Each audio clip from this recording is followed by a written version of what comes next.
बच्चों, एक बार फिर मैं सुनील सर आपका स्वागत करता हूं एक नए वीडियो में। ये video class 10th lesson 10th physics के पार्ट नंबर 5 है।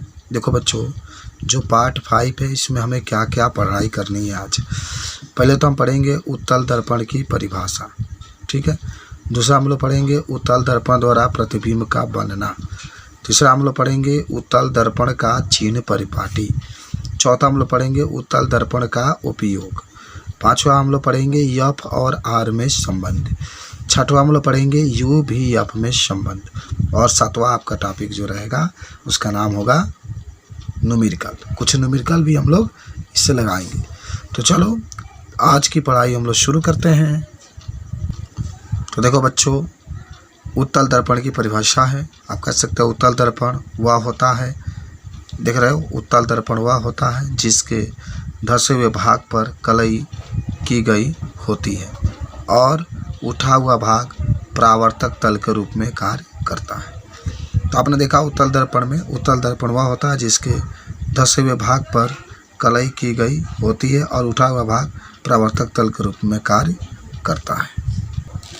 अगर आप इसका उत्तल दर्पण का चित्र बनाएंगे बच्चों तो देखो इस तरीके से बनेगा। देखो ध्यान दो, आपने कहा है कि उत्तल दर्पण वह होता है जिसके धंसे हुए भाग पर क्या होती है बच्चों, देखो कलई होती है। ये कलई में कर रहा हूँ, ठीक है। ये धंसे हुए भाग पर क्या हुआ है, कलई हुआ है। और जो उठा हुआ भाग होता है, ये जो भाग आप देख रहे हैं ये परावर्तक तल के रूप में कार्य करता है। किसके रूप में, परावर्तक तल के रूप में कार्य करता है बच्चों। अच्छा, दूसरा आपका क्या था भाई, दूसरा आपका था कि उत्तल दर्पण द्वारा प्रतिबिंब का बनना। देख रहे हो बच्चों, तो आपको याद होगा कि आप कह सकते हैं कि उत्तल दर्पण द्वारा केवल एक ही प्रतिबिंब बनता है। जो उत्तल दर्पण होता है इसके द्वारा केवल एक ही प्रतिबिंब बनता है। देखो मैं बना रहा हूँ, यह है आपके उत्तल दर्पण, ठीक है। ये क्या है, उत्तल दर्पण जिसके धंसे हुए भाग पर क्या होता है, कलई होता है। ये धंसा हुआ भाग है जिसके ऊपर आप कलई किए होते हैं। ये क्या है, मुख्य अक्ष। यहाँ पर आपका मुख्य फोकस होता है एफ, यहाँ पर वक्रता केंद्र होता है सी। हम वस्तु को पीछे रखें, कहाँ रखें, पीछे रखें। एक प्रकाश की किरण जा रही है, टकरा कर किससे जा कर के मिली, एफ से, और दूसरा आपका जाकर किससे मिल गया, ये सी से जाकर मिल गया। यहाँ पर आपका प्रतिबिंब बना, यहाँ पर क्या बन गया, प्रतिबिंब बन गया। यानी एक मुख्य अक्ष के समांतर के टकरा करके आपसे दूसरा का जाकर सी से कैसा प्रतिबिंब बना है। देखो बच्चों, आप लिख सकते हैं प्रतिबिंब की स्थिति, प्रतिबिंब की स्थिति कैसा बना है, आभासी सीधा और वस्तु से छोटा। कहाँ बना, अच्छा, प्रतिबिंब हमेशा पी और एफ के बीच में बनेगा, पी और एफ के बीच। जो प्रतिबिंब होगा हमेशा पी और एफ के बीच में। देखो बच्चों, ये पी है ना। अच्छा, मैं कई बार देखता हूँ कि क्वेश्चन पूछा जाता है कि एक वस्तु की जो फोकस दूरी है वो 10 सेंटीमीटर है, तो प्रतिबिंब कहाँ बन सकता है। देखो एक क्वेश्चन है कि एक उत्तल दर्पण है जिसकी फोकस दूरी 10 सेंटीमीटर है, तो जो प्रतिबिंब होता है वो प्रतिबिंब कहाँ बन सकता है। तो जो प्रतिबिंब होगा वो 10 से हमेशा कम ही दूरी पर आपका बनेगा। प्रतिबिंब हमेशा 10 से कम ही दूरी पर बनेगा। अच्छा देख लो, आज का जो अगला टॉपिक था ये कि उत्तल दर्पण का चिन्ह परिपाटी, ये भी देख लेते हैं। उत्तल दर्पण का चिन्ह परिपाटी, चिन्ह परिपाटी।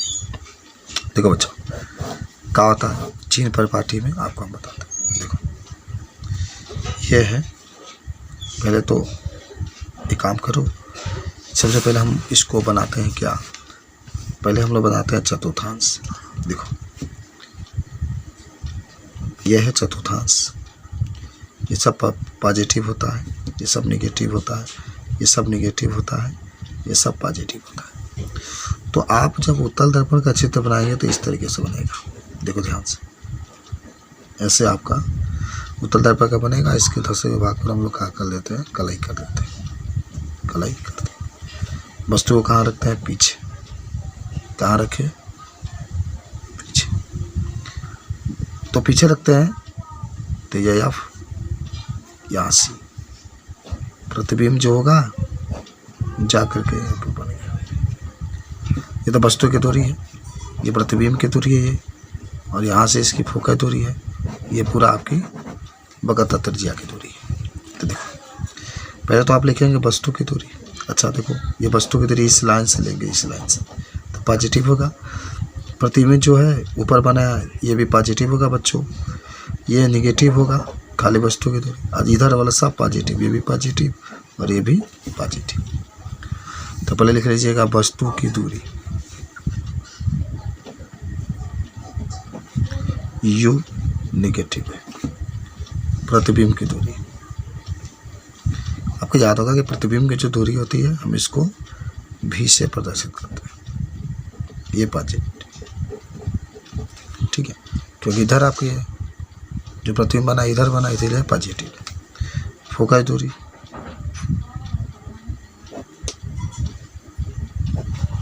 जिसको आप एफ से प्रदर्शित करते हैं, ये भी पॉजिटिव। बगरता त्रिज्या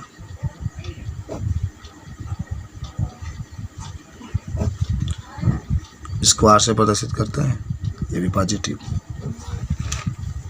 वस्तु की लंबाई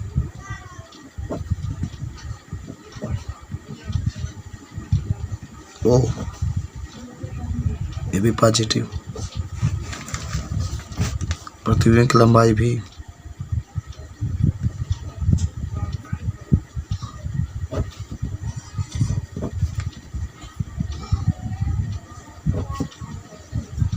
ये भी पॉजिटिव। तो ये कुछ कंडीशन है जिसको आप प्रयोग करेंगे। हालांकि न्यूमेरिकल लगाने के लिए भी हम लोग प्रयोग करते हैं बच्चों। तो इस तरीके से अगर आपसे कोई पूछे तो बता सकते हैं। अच्छा, उत्तल दर्पण का उपयोग भी एक टॉपिक है, इसको भी बता सकते हैं। कह सकते हैं उत्तल दर्पण का प्रयोग गाड़ियों के साइड मिरर के रूप में किया जाता है, क्योंकि इसका दृष्टि विस्तार बहुत अधिक होता है। यानी जो उत्तल दर्पण होता है कि जो गाड़ी के साइड वाला शीशा होता है, गाड़ी के साइड वाला शीशा का प्रयोग हम लोग करते हैं दृष्टि विस्तार के लिए। इसका दृष्टि विस्तार बहुत अधिक होता है, इसलिए इसका प्रयोग हम लोग किसके रूप में करते हैं, साइड मिरर के रूप में करते हैं बच्चों। अच्छा बच्चों देखो, जो भी पढ़ रहे हैं आपको जानकारी होना चाहिए। अब हमारे पास जो चीज़ आ रही है कि उत्तल दर्पण के लिए एफ और आर में संबंध, एफ और आर में संबंध। तो देखो बच्चों, आप उत्तल दर्पण के लिए एफ और आर में संबंध बताएंगे तो एफ बराबर होता है r/2। यही होता है बच्चों, एफ बराबर r/2, जहाँ एफ फोकस दूरी है, आर आपकी बगता त्रिज्या है। देखो बच्चों, आपको मैं सवाल अगर कहूँ कि एफ बराबर 20 सेंटीमीटर है, ठीक है, तो आपको आर का मान निकालना। तो देखो हमारे पास फार्मूला क्या है, सूत्र क्या है, सूत्र है एफ बराबर r/2, एफ बराबर r/2 है। तो एफ तो ऐसे ही रख लो, एफ दिया है 20 तो 20 रख लो, आर आपको निकालना है तो r/2, तीसरा गुणा करो। तब पहले तो r से गुणा 1 में कर लो तो r हो जाएगा, उसके बाद से 20 से गुणा 2 में करोगे तो 40 सेंटीमीटर हो गया, ठीक है। अच्छा आ जाओ क्वेश्चन नंबर 2 आ जाओ। मान लो आर का मान दे दिया 40 सेंटीमीटर, ठीक है, और कहा कि एफ का मान बताइए। तो आर का मान 40 है तो एफ का मान बताना है। तो जो हमारे पास सूत्र होता है एफ बराबर r/2, एफ वैसे ही जहाँ आर है तहाँ 40/2, तो इसे 40 से काटो 20 बार में तो 20 सेंटीमीटर आंसर आ जाए। तो इस तरीके से आप इस सवाल को भी बच्चों लगा सकते हैं। अच्छा आ जाओ मैं आपसे एक और बात पूछूंगा, लास्ट टॉपिक है कि उत्तल दर्पण के लिए यू भी और एफ में संबंध। ठीक है, कई बार क्वेश्चन पूछा जाता है कि उत्तल दर्पण के लिए यू भी और जो एफ होता है का संबंध होता है। तो आप कह सकते हैं सर 1/f बराबर 1/v प्लस 1/u, यही संबंध होता है। 1/f बराबर 1/v प्लस 1/u। जहाँ लिख सकते हैं बच्चों, जहाँ एफ फोकस दूरी है, जहाँ भी प्रतिबिंब की दूरी है और यू वस्तु की दूरी है। ठीक है, वस्तु की क्या है, दूरी। तो ये चीज़ आप बता सकते हैं। अब इस पर हम लोग, आपको याद होगा कि अब भी प्लस लेते हैं, भी प्लस लेते हैं, लेकिन जो यू होता है माइनस में लेते हैं। किसी ने कहा कि मान लो यू का मान -60 है, भी का मान -30 है, ये आपको निकालना। अच्छा चलो, ये उत्तल है तो इसको प्लस में कर लें। यू का मान -60, भी का मान 30, ये आप निकालना। तो हमारे पास फार्मूला क्या होगा, 1/f बराबर 1/v प्लस 1/u। 1 जहाँ एफ है तहाँ निकालना है, जहाँ भी है 30 हो जाएगा, प्लस जहाँ यू है -60 हो जाएगा। ठीक है, तो 1/f बराबर 1/30 माइनस 1/60 और उसके बाद से 1/f बराबर 30 और 60 का लसाने के 60, 30 2 माइनस 1, 1/f बराबर 1/60 तो हो जाएगा f बराबर 60 सेंटीमीटर। देख लो एक बार, क्वेश्चन में कहा कि u बराबर -60, भी बराबर 30, एफ निकालना है। तो 1/f बराबर 1/v प्लस 1/u, 1/f ऐसे ही जहाँ भी है तहाँ 30, एफ यू का मान -60 बच्चों, 1/f बराबर 1/30 प्लस माइनस 1/60, 1/f बराबर 30 से 60 में देंगे 2 माइनस 1, तो 1/f बराबर 1/60, तो f बराबर 60 सेंटीमीटर आंसर है। अच्छा एक और क्वेश्चन लगा लेते हैं।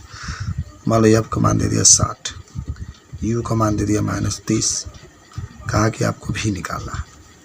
ये आपका मान 60, u का मान 30, भी निकालना। तो हमारे पास सूत्र क्या होता है बच्चों, 1/f बराबर 1/v प्लस 1/u। तो 1 जहाँ f है तहाँ 60 रख लेंगे, 60 रख लो, बराबर 1 जहाँ भी ये निकालना है प्लस जहाँ u है -30 रख लो। अब 1/60 वैसे ही रखो, लेकर आओ प्लस 1/30 बराबर 1/v।